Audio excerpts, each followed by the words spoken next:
In downtown Yellowknife, it is hard to miss the large white van creeping through the back alleys.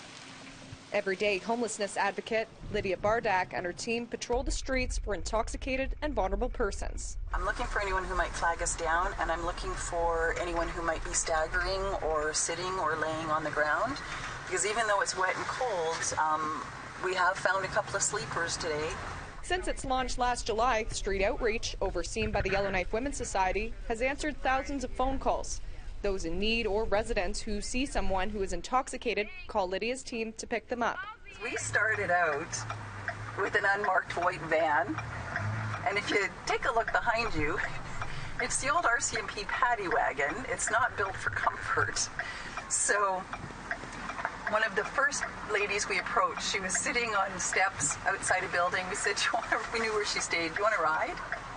And she said yes. We opened the doors and she panicked. The City of Yellowknife is providing $360,000 to help the program, which runs between 1 p.m. and 1 a.m. daily. Okay? Yeah. Bardak makes her way to a call of a client who is a regular. She answers calls like this often, with the majority of those in need being elders. Many of the clients are being taken to the city's new sobering center at the Salvation Army or the day shelter. Bardak says it has had a significant impact on the number of calls RCMP receive.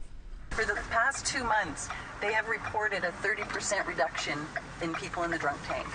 The team of 8 workers have become like a family to the clients, and they have learned how to be gentle but firm in getting people to safe spaces.